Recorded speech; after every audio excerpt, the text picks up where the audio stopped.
Bom dia, terceiro ano, tudo bem? E aí, como é que vocês estão? Fazendo as atividades direitinho?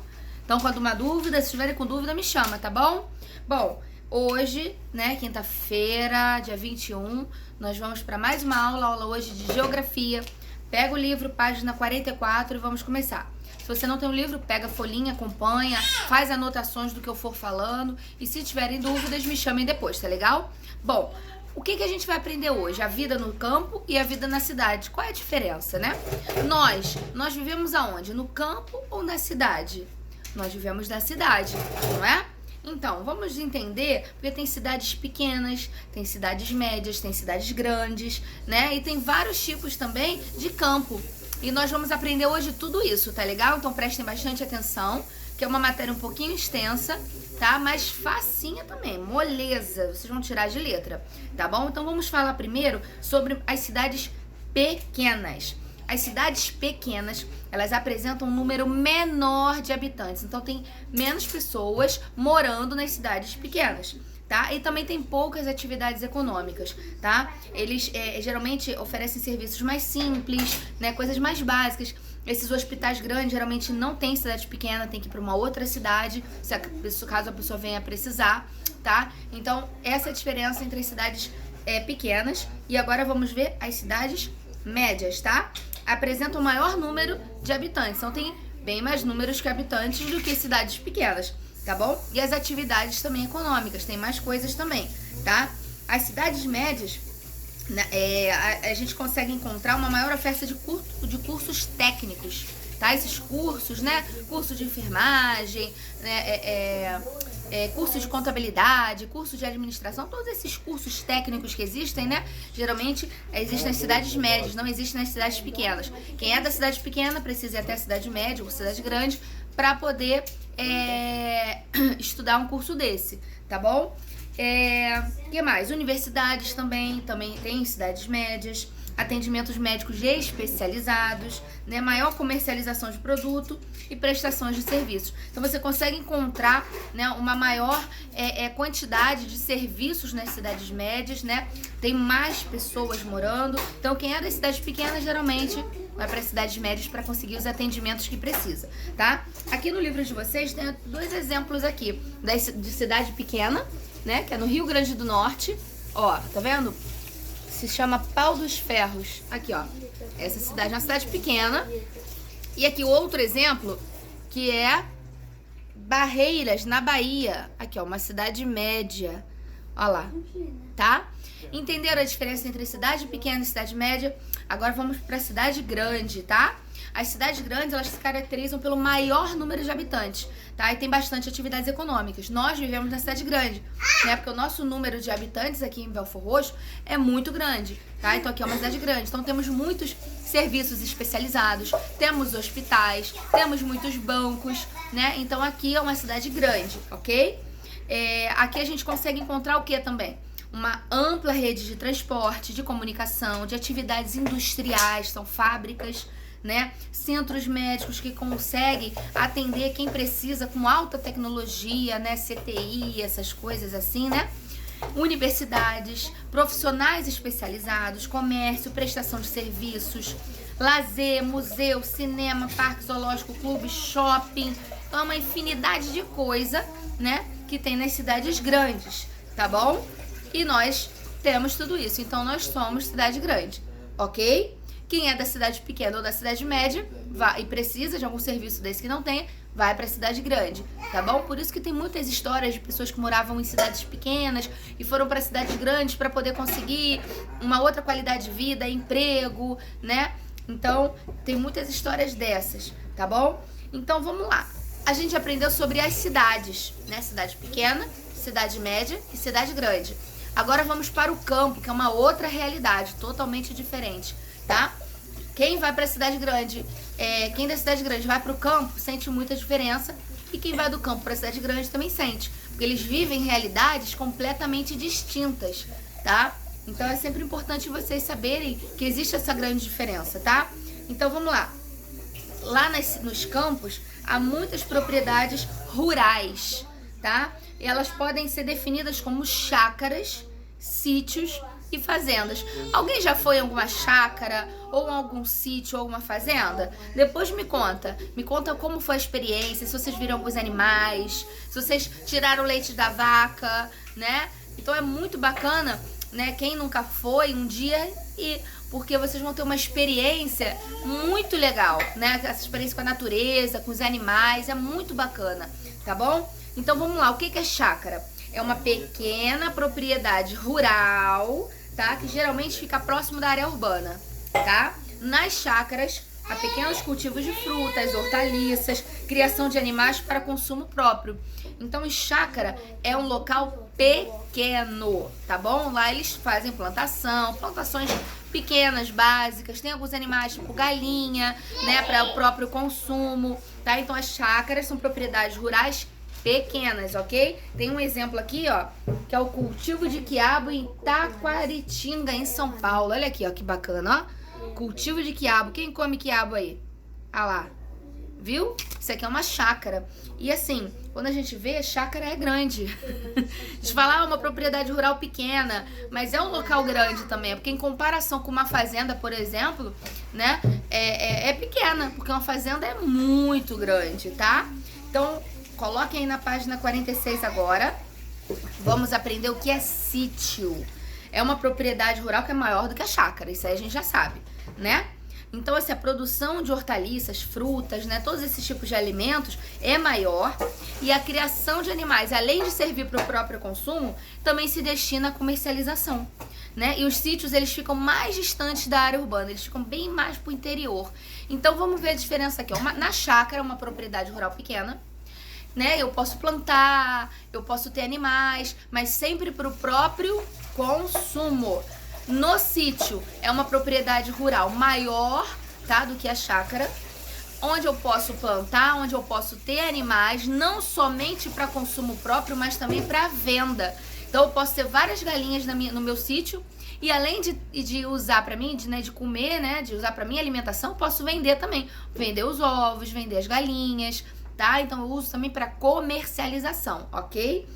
E a fazenda, né, ela é bem maior quando comparada a chácaras e sítios, tá? E geralmente fazenda tem assim, tem aquela casa da fazenda, que é uma casa grande, né? E tem várias áreas específicas para agricultura, criação de gado, que é boi, vaca, criação de peixes, criações de porcos, tá? E geralmente eles estão bem longe da área urbana, tá? Geralmente as fazendas, elas são bem distantes da área urbana. São bem mesmo lá pra dentro do interior. Então, vamos lá. Fazenda, geralmente são muito grandes. E lá geralmente tem cavalo, boi, vaca, porco, galinha, todos os tipos de animais, né? Que não só vão servir para o consumo de quem mora, mas também para venda, para comercialização.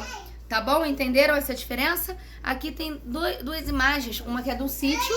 Aqui, ó, dá uma olhadinha. Ó o sítio, ó. Pra vocês verem, a gente pensa, é maior do que a chácara é pequena. Mas olha o tamanhão, como é que é grande. E olha aqui a fazenda. Ó, isso aqui é uma vista bem do alto. Olha aqui, se vocês perceberem, a pessoa que tirou essa foto provavelmente estava num helicóptero, tá? Olha lá, e olha o tamanhão. Isso tudo aqui é a fazenda. Entenderam? Entenderam a diferença entre os três? Espero que sim. Se não entenderam, me chamem, tá bom? Bom, página 47 agora, nós vamos falar sobre o espaço escolar no campo. A escola urbana você já conhece, vocês estudam, né? Agora, e no campo, será que tem diferença? O que vocês acham? Então, as escolas, né, lá nas escolas do campo, as crianças, né, elas vivem no campo. Então, se eu falar pra vocês, poxa, vamos aqui ver como é que funciona essa plantação, olha que bacana essa árvore, né? É uma coisa assim, de vez em quando, mas pra eles vivem essa realidade constantemente. E eles também têm algumas outras matérias que vocês, por enquanto, não têm, por viverem na área urbana, né? Então, olha o que eles aprendem, ó. Eles aprendem, além da cultura local, que vocês também aprendem, a preservação dos recursos naturais, eles aprendem também os cuidados com os animais, com o solo. Então, eles têm ali contato direto com os animais. É muito bacana, porque eles tiram leite da vaca, bebem aquele leite, eles plantam, fazem plantio no solo mesmo, botam a mão no solo, entendeu? Colhem depois. Então é uma experiência muito bacana e totalmente diferente, né? Aqui no Rio, né, no estado do Rio, tem um local que se chama Fazendinha, que tem animais, né, que você, não sei se vocês já foram, depois me conta se vocês foram, mas é uma ideia que eu tenho de levar vocês, mas para esse ano não vai ter mais como, pro ano que vem, levar vocês nessa fazenda, para vocês terem contato com os animais, tirar leite da vaca. Vai ser uma experiência muito bacana e eu tenho certeza que vocês vão amar, e eu também, né, porque é muito interessante esse contato com a natureza, com os animais, tá? Então vamos pro ano que vem, a gente vai pra Fazendinha, tá bom? Vamos voltar aqui, ó, aqui no livro de vocês, na página 47, tá aqui assim, ó, alunos no horário do intervalo em uma escola no espaço rural no Pará. Olha aqui, ó, como é que eles ficam, ó. Olha que bacana, eles na natureza, devem ficar correndo pra lá, pra cá, aí pega fruta da árvore, come fruta da árvore, deve ser muito bacana, não é verdade? E outra aqui, ó, aula prática sobre técnicas de cultivo, olha que interessante. Aqui os animais, os alunos plantando aqui, plantando e colhendo, olha que bacana, né? Bom, e a cultura do espaço rural e urbano, será que é diferente a cultura deles, a cultura nossa? É, né? É que a gente vive realidades diferentes, né? Então a cultura também é diferente, né? Então vamos lá, vou ler aqui o que tá escrito aqui. Ó, acompanha comigo, ó. O Brasil é um país que apresenta uma rica diversidade cultural entre os habitantes, né? Tanto no espaço rural como no espaço urbano. Então vai depender também do quê? Dos estados, né? Cada estado brasileiro tem a sua cultura, tá? Então mesmo a área rural, a área urbana, ok, mas cada estado tem a sua cultura. Mesmo aqui, nós somos da área urbana, mas a nossa cultura não é a mesma da área urbana de outros estados. Cada estado tem uma cultura, tá? Então vamos lá. Em função dos diferentes povos que contribuíram para a formação da população brasileira, como os indígenas que moravam aqui, né? E os portugueses, os africanos, italianos, alemães, japoneses, espanhóis, entre outros povos que vieram para o Brasil buscando um novo lugar para morar e trabalhar, trazendo um pouco de suas tradições e de sua cultura. Então, por isso que dizem que o Brasil ele é um povo misturado, miscigenado, né? Por quê? Porque temos um pouco de cada cultura do mundo, né? É a diversidade cultural que nós temos, não é isso? Então, a gente precisa entender. Depois eu vou fazer uma pesquisa para vocês fazerem, né? Sobre a cultura de cada estado do Rio de Janeiro, ou do Rio de Janeiro.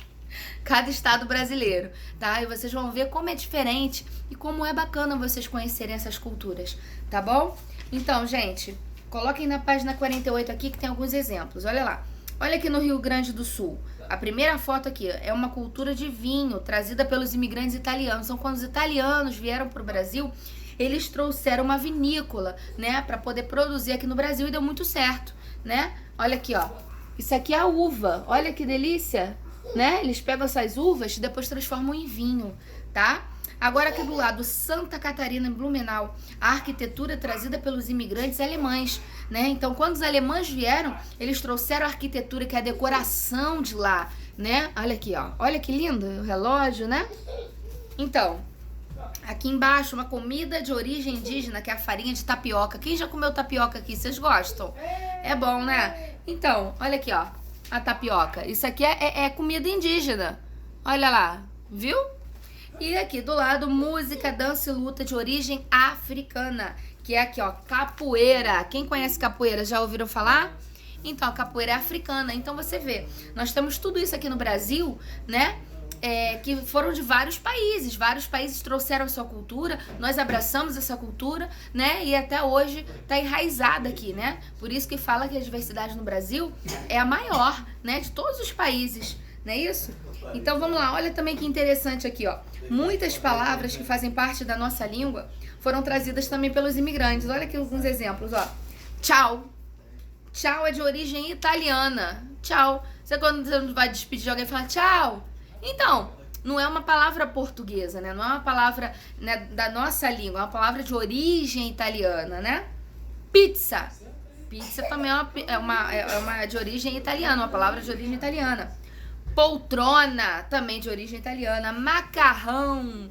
Olha esse macarrone. Não é isso? Esse molho de tomate. Então, agora olha só as palavras de origem africana que a gente fala também. Cafuné. Vou dar um cafuné no teu cabelo. Um cafunézinho. Então, cafuné é uma palavra de origem africana. Fubá. Bolo de fubá, né? Vou fazer um bolo de fubá. Então, a palavra fubá também é de origem africana. Quitute. Então, eu tenho certeza que algumas dessas palavras vocês nunca ouviram falar, né? Quitute, por exemplo, eu acredito que não. Então, quitute. Quitute é uma coisa boa, comida. Vou fazer um quitute, uma coisa deliciosa. Então, também é uma palavra de origem africana. E samba. Samba. Então, samba também é uma palavra de origem africana. Tá bom? E a gente brasileirou a palavra e agora também é a nossa. Não é isso?